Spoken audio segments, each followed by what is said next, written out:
안녕하세요. 건강의 달인 건달입니다. 혹시 다이어트 중이신가요? 현재 하고 있는 다이어트에 만족하시나요? 새해부터 다이어트를 시작했는데 죽어라 노력해도 체중의 눈금은 꿈쩍을 안 하고 있나요? 그렇다면 오늘 이 영상이 진짜로 도움이 되실 것입니다. 나름 열심히 노력하고 있지만 다이어트에 진전이 없다면 이걸 계속하는 게 의미가 있는 걸까 생각하기도 하고요. 진전이 없다 보면 내가 지금 무슨 부귀영화를 누리려고 이걸 하고 있나 하는 자괴감이 들기도 하고요. 힘들고 어려운 다이어트를 과연 언제까지 할 수 있을까 걱정도 되시죠? 이러한 일들이 벌어지게 되는 이유는요, 단계에 맞는 플랜이 없이 무턱대고 다이어트를 시작하기 때문입니다. 저는 다이어트 강의는 잘 하지 않는데요. 그 이유는 다이어트를 할 수 있는 방법은 없기 때문입니다. 적게 먹고 많이 움직이면 되기는 합니다만 이게 만만치 않은 일이라 성공하시는 분들은 거의 없고요. 혹시 성공하셨더라도요, 일시적인 성공일 뿐이지 지속하는 것은 더 어렵기 때문입니다. 그래서 저는 애초에 다이어트를 권하지 않는 편이죠.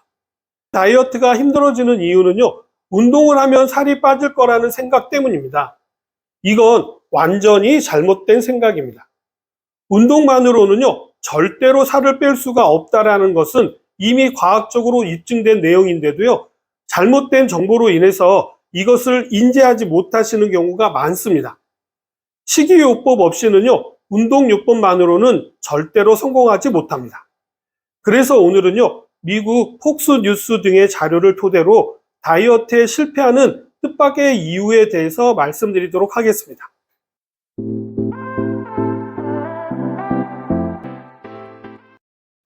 폭스뉴스가 다이어트 실패하는 원인 첫 번째로 꼽는 것은 바로 수면 부족입니다.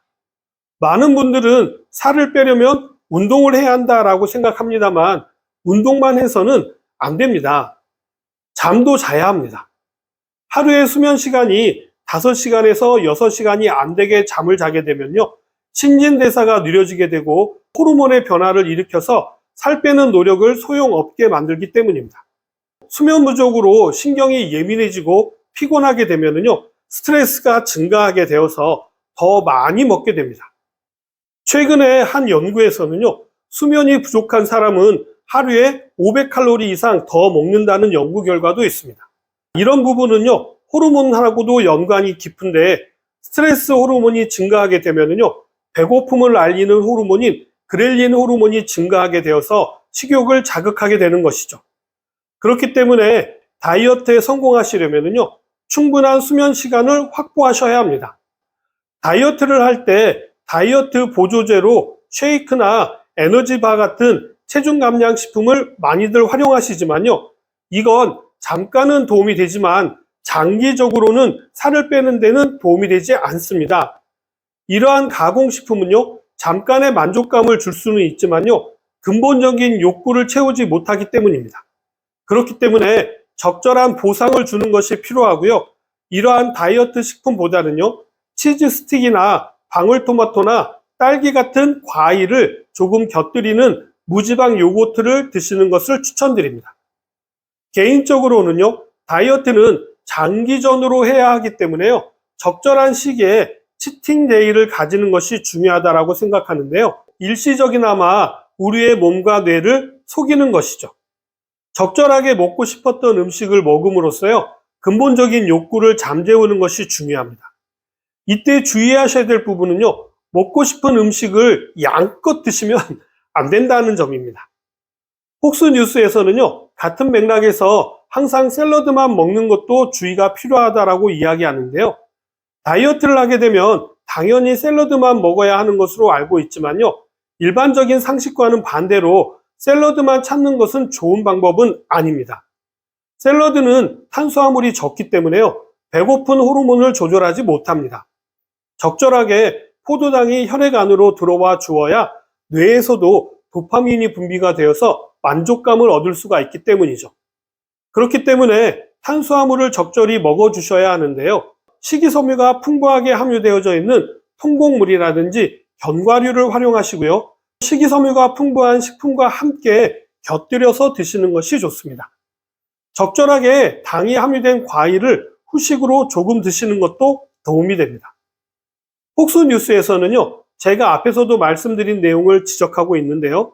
다이어트를 할 때 너무 운동에만 집중하는 것도 주의가 필요하다라고 합니다. 다이어트를 할 때 운동도 중요하지만요, 지나치게 운동에만 집중하게 되면요, 부작용이 나타날 수가 있습니다. 운동을 많이 하게 되면 마법처럼 몸무게가 확 줄어들 것이라고 생각하시지만요, 그렇지 않다라는 것은 잘 알고 계실 것입니다.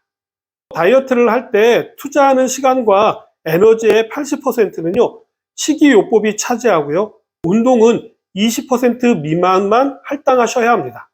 일주일에 6번 정도 운동을 하셨다면요, 운동은 반으로 줄이시고요, 그 남은 시간과 에너지는요, 식단을 짜고 장을 보는 데 쓰셔야 한다고 조언합니다.